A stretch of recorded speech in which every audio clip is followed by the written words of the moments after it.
பார்த்துட்டு இருக்கோம்.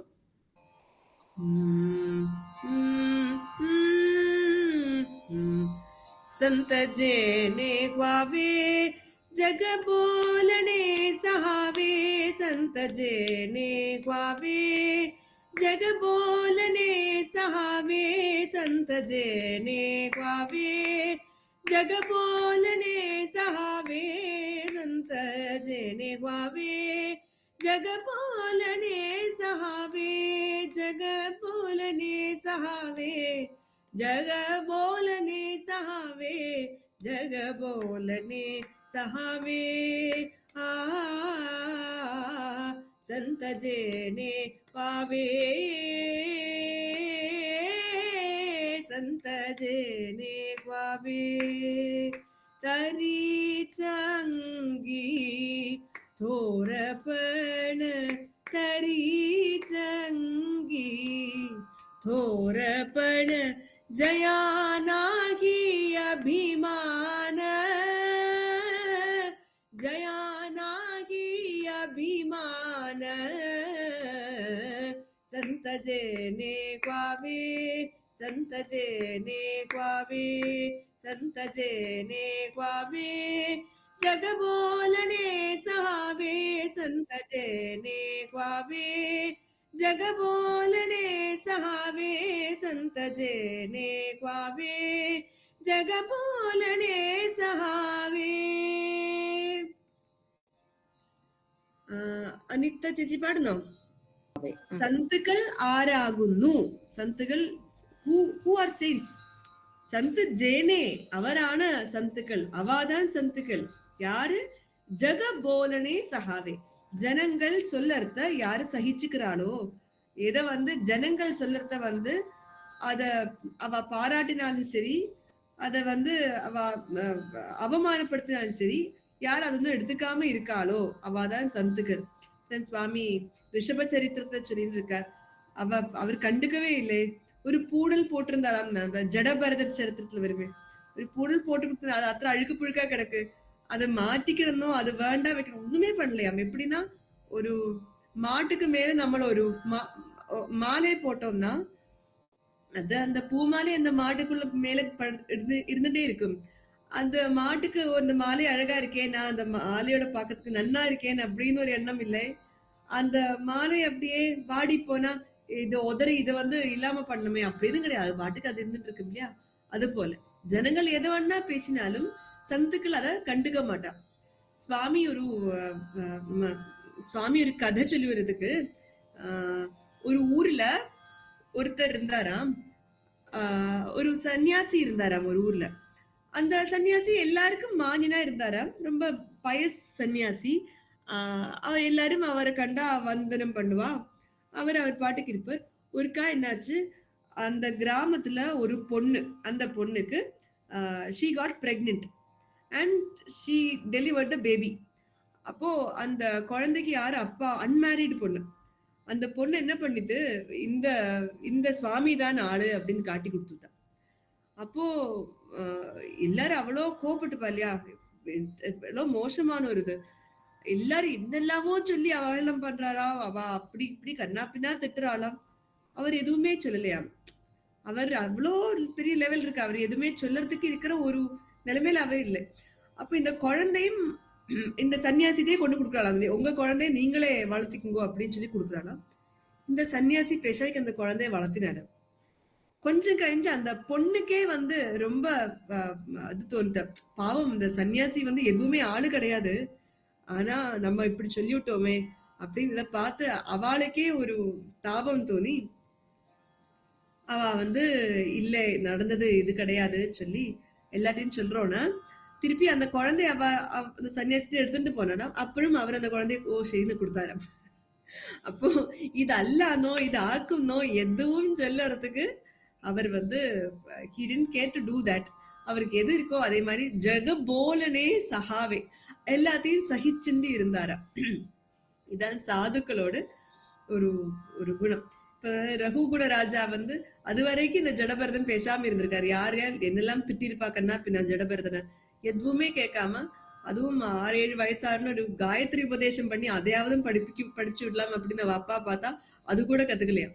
அப்படி எல்லாத்தையும் என்ன சொன்னாலும் ஒண்ணுமே கண்டுக்காய்க்கு இருந்துட்டு ஃபைனலி இந்த ரகுகுணன் வந்து ஏதோ அந்த ஒரு ஃபைனல் ஸ்ட்ரா இந்த கேமல்ஸ் பேக் மாதிரி அந்த ராஜா ஏதோ ஒண்ணு சொல்ல அப்போதான் ஞானத்தை வச்சிருந்து பதிலச்சுன.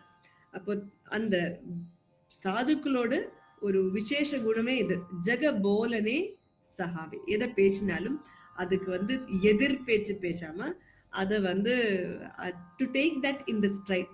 ஜெக போலனே சஹாவே. ஏக்நாத் மகாராஜோட சரித்திரத்துல சுவாமியை கதை சொல்லுவர். ஏக்நாத் மகாராஜ் கோவமே வராது. அப்போ அவர் ப்ரொவோக் பண்ணம் அப்படின்னு அந்த ஊர்லயே நிறைய மக்கள் உண்டு. எப்படியாவது இவரை கொஞ்சம் இது பண்ணி வைக்கணுமே. ஏன்னா அந்த காலத்திலேயே கொஞ்சம் எதிரிகள் இருந்தா, எதிரிகள் இந்த சென்ஸ் பிராமணாலே, இவர் பிராமணர். இவர் என்ன பண்ணுவார், கார்த்தால 5 மணிக்கு எழுந்திருந்து அங்க இருக்கிற அந்த ஹரிஜனர்கள் இருக்கிற தெருவுக்கு போவார். தெருவுக்கு போய் நிறைய அபங்கங்கள் பாடுவார். அந்த அபங்கங்க பேரு பாரூட் அப்படின்னு சொல்லுவோம். பாரூட்னா பானா வித்ய சொல்றது. பா இப்ப விபா பிரபா அப்படின்னா வெளிச்சம். ரூடுனா கூடமா இருக்கு. இப்ப பாரூடுனா வித்யை ரொம்ப கூடமா வைக்கப்பட்ட அபங்கங்கள். கேட்டா ரொம்ப ஃபோக் சாங்கா இருக்கும், ரொம்ப அழகா இருக்குன்னு கேட்கறதுக்கு, கூட பாடுற மாதிரி இருக்கும். ஆனா அதுக்குள்ள ஃபுல் ஆத்ம வித்யை தான் இருக்கு. அப்ப ஜனங்கள் தெரியாம அது ஏதோ ஒரு நர்சரி ரைம் மாதிரி அதை பாடி பாடி பாடியே அந்த அர்த்தத்தை அவ உள்ள பதிஞ்சுடும். இப்படி எல்லா அபங்கம் இதுதானே. அப்போ இவர் எல்லாம் இந்த தெருவுக்கு போய் அத்தனை ஜனங்களுக்கும் எப்படி பல்லு தேய்க்கணும், எத்தனை மணிக்கு பல்லு தேய்க்கணும், பல்லு தேய்ச்சி அப்புறமா என்ன பண்ணணும், பல்லு விளக்கணும், அப்புறமா எப்படி ஸ்நானம் பண்ணுறது, எப்படி பகவன் நாமா ஜபம் பண்றது, இதெல்லாம் வந்து பாமர ஜனங்களுக்கு போய் அவர் வந்து சொல்லி கொடுப்பார். அப்போ இதெல்லாம் பண்ணி அவளுக்கு இந்த அபங்கங்கள் மூலமாவே நிறைய இந்த ஏகாதசம் எல்லாம் வந்து ஏகநாதி பாகவதமா பண்ணிருக்கார். One age when people who are not Brahmins, they cannot dream of getting these things. ஏன்னா சம்ஸ்கிருதம் தெரியணுமே மினிமம், இதெல்லாம் தெரிஞ்சுக்கணும் தான். சம்ஸ்கிருதம் தெரியலைனாலே எப்படி அவளுக்கு இதெல்லாம் கிடைக்கும், பகவத்கீதை எப்படி கிடைக்கும், பாகவதம் எப்படி கிடைக்கும், ஸ்லோகங்கள் ஸ்தோத்திரங்கள்லாம் எப்படி கிடைக்கும்.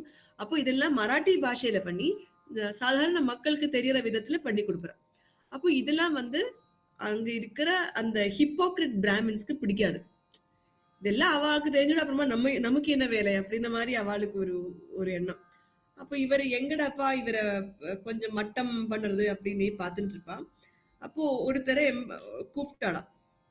அவருக்கு என்ன டாஸ்க்னா, கார்த்தால போய் ஏக்நாத் மகாராஜ் ஆத்துல போய் கார்த்தாலேந்திருந்து அப்யூசிவ் வேர்ட்ஸ் சொல்லணும். கெட்ட வார்த்தைகள்லாம் நிறைய சொல்லி அவரை வந்து நன்னா அப்படி அவமானப்படுத்தணும். அவர் அதை கேட்டு ஏதாவது திரும்பி சொல்லற பரியந்தம் இதுதான் அவருக்கு கொடுத்த டாஸ்க். பாக்கி யார்கிட்ட வேணா இது ரொம்ப ஈஸியா இருந்திருக்கு இல்லையா, ஏதாவது சொல்ல புறப்பட்டாலே திருப்பி 4 சொல்லிவிடுவோம் நம்ம. ஏக்நாத் மகாராஜ் ஆத்து வாசல்ல போய் இவர் போய் கத்துன்னு கத்துறாரு, கார்த்தாலேருந்து கத்துறாரா. ஹாஃப் த டைம் பாவம் ஏக்நாத் மகாராஜுக்கு புரியவே இல்லை, அவரு தான் சொல்றாரு அப்படின்னு. கொஞ்சம் கொஞ்சம் புரிஞ்சுது அவரையாக்கும் சொல்றாரு அப்படின்னு. அப்படி கத்தி ஒரு 11 மணி ஆனப்போ ஏக்நாத் மகாராஜ் ஆத்துல இருந்து ஒரு கிளாஸ்ல கொஞ்சம் பாலை எடுத்துட்டு வந்தாராம் வெளியில. இவர்கிட்ட சொன்னாராம், இவ்வளவு நேரம் இவ்வளோ சிரமப்பட்டிருக்கியப்பா, கொஞ்சம் பாலை குடி, அப்புறமா பாக்கி பேசிக்கலாம் அப்படின்னு. அப்போ எதுக்கு பால், நான் உங்களை தான் திட்டுறேன் இல்லையா அப்படின்னு.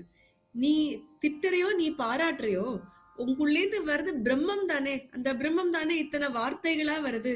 அப்போ அது கெட்ட வார்த்தையோ நல்ல வார்த்தையோ எப்படி இருந்தாலும் உள்ள இருக்கிற ஒரு அந்தர்யாமியான பகவான் தானே அத்தனை வார்த்தைகளாவும் வெளியில வந்து உள்ள அதை சொல்ல வைக்கிற அந்தர்யாமியாவும் பகவானை தானே சோபிக்கிறார். அதனால கொஞ்சம் பாலை குடிச்சு கொஞ்சம் ரெஸ்ட் எடுத்துக்கோப்பா அப்படின்னு பாலை கொடுத்தாரு. அவருக்கு பாவம் ரொம்ப பண்ணது எவ்வளோ பெரிய தப்பு அப்படின்னு அவர் உணர்ந்து ஏக்நாத் மகாராஜ் காலில் விழுந்து நமஸ்காரம் பண்ணாரு. இதே மாதிரி இன்னொரு கட்டத்துல ஸ்நானம் பண்ணி நர்மதா ஸ்நானம் பண்ணி வரும்பொழுது ஒரு முசல்மான சொல்லி இந்த பிராமணாலாம் துப்ப வச்சா.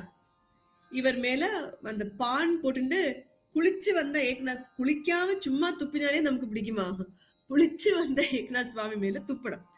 அப்போ 1 பிராവശ്யம் துப்பினார், 2 பிராവശ്யம் துப்பினார், 18 பாட்டி துப்பினார். அப்பப்போ எல்லாம் நேர போய் திருப்பி நதிக்கு போய் ஸ்நானம் பண்ணி அந்த துப்பின அந்த கரையெல்லாம் நீக்கி வந்துன்றதுக்காக இவ்வளோ வாட்டி துப்பி துப்பி அந்த துப்பினவருக்கே வாய் களைச்சு போச்சு.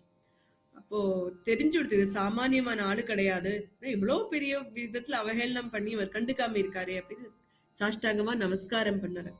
அப்போ ஏகநாத் மகாராஜ் சொல்றார், இல்லப்பா நான் தான் உன்னை நமஸ்காரம் பண்ணோம், தினப்பிரதி ஒரு வாட்டி நர்மதா ஸ்நானம் பண்ணுவோம்.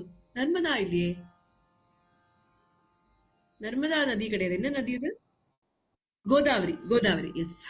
கோதாவரி ஸ்நானம், கோதாவரினாலே கங்கைக்கு சமம். சந்திரபாபு இல்ல இல்ல பைட்டன், பைட்டன் பக்கம் இருந்திருக்கார் கோதாவரி, கோதாவரி. அப்போ இன்னைக்கு உங்கள்னால 18 வாட்டி எனக்கு ஸ்நானம் பண்றதுக்கு பாக்கியம் கிடைச்சது அப்படிங்கிறார். அது மட்டும் இல்ல, உங்களுக்கு கோபம் வரலையா, நான் இவ்வளவு எல்லாம் பண்ணேன்னு உங்களுக்கு கோபம் வரலையா அப்படின்னு கேட்டாராம். அப்போ ஏக்நாத் மகாராஜ் சொல்றாராம், இந்த விழுந்து என் உடம்புல பட்ட கரை இருக்கே, இந்த உடம்போ நாசிவந்தமான உடம்பு, இது அழிஞ்சு போதான் போறது, இந்த மேல விழுந்த கரை வந்து ஜலத்தை விட்டா அது பாட்டுக்கு போயிடுறது. நீங்க சொன்ன வார்த்தை நான் ஹிருதயத்துல வாங்கிட்டேனால் என் ஹிருதயத்துல உங்ககிட்ட துவேஷம் அப்படின்னு கரை புரண்டது. ஆனால் அதை இந்த ஜென்மம் இல்லை அடுத்த ஜென்மம் எவ்வளவு ஜென்மம் ஆனாலும் அதை வந்து நம்மள அலம்பி களைய முடியாது. அதனால நான் வந்து உங்கள்கிட்ட கோவிச்சுக்கவே இல்லையே அப்படின்னு இந்த நிலைமையில் இருக்கு. அதாவது சந்த ஜேனே குவாவே ஜெக போலனே சஹாவி. இப்படி இருக்கிற ஜனங்களுக்கு, சந்துக்களுக்கு என்ன அங்கமா இருக்குன்னா தோரப்பன. தோரப்பனா நல்ல குணங்கள், சத் குணங்கள் அவளுக்கு அங்கமா இருக்கா. இந்த மாதிரி பாகவதம் சொல்றது குணங்களையும் தோஷங்களையும் பார்க்கறதே ஒரு அவகுணம் அப்படிங்கிறது. That is the definition for அவகுணம். கெட்ட குணம்னா இது குணம், இது கெட்ட குணம் அப்படின்னு பாக்குறதே வந்து ஒரு அவகுணம் தான், அது வேண்டாம். அப்போ தரீச்ச அங்கி தோரப்பன சொல்லிருக்கோம் இல்லையா, நம்ம சாரதா அம்பா, ராமகிருஷ்ண பரமஹம்சா அவரோட மனைவி சாரதா தேவி வந்து எல்லாரும் என்னென்னமோ வரம் கேட்டப்போ ராமகிருஷ்ண பரமஹம்சத்தை என்ன வரம் கேட்டுட்டான்னா, நான் வந்து எல்லாத்தையும் எந்த தோஷத்தையும் பார்க்காம இருக்கிறதுக்கு ஒரு வரம் தாங்கோ அப்படின்னு கேட்டுட்டாராம். To not see any fault in anyone. அப்படி தரீச்ச அங்கே தோரப்பன, இந்த ஊச்சி நீச்சி எல்லாம் அங்க பார்க்காம இருக்கிறது. ஏன் அங்க அவ பார்க்க மாட்டானா, ஜயா நாகி அபிமானம், அவளுக்கு அபிமானம் அப்படின்னு இல்லையே. நான் அப்படின்னு என்னதான் என்னை பத்தி அப்படி சொல்லுவா அப்படின்னு இருந்தா தானே அந்த பாக்கி விஷயங்கள்லாம் வரும். நான் அப்படிங்கிற எண்ணம் இல்லைன்னா, என்னோடு அப்படிங்கிற எண்ணம் இல்லைன்னா, அப்புறமா என்ன அவமானப்படுத்தினா என்ன, என்ன ஸ்துதி பண்ணா என்ன, என்ன பாராட்டினானா எல்லாம் ஒண்ணு தானே. ஜயா நாகி அபிமான தரீச்ச அங்கி தோரப்பன ஜயா நாகி அபிமான. கீதா மேம் படலாம் கொஞ்சம் போட்டு காமிங்க. संत जेने क्वावे जग बोलने सहावे, संत जेने क्वावे जग बोलने सहावे, जग बोलने सहावे, जग बोलने सहावे, जग बोलने सहावे। संत जेने क्वावे, संत जेने क्वावे, संत जेने क्वावे जग बोलने सहावे, संत जेने क्वावे जग बोलने सहावे, संत जेने क्वावे जग बोलने सहावे।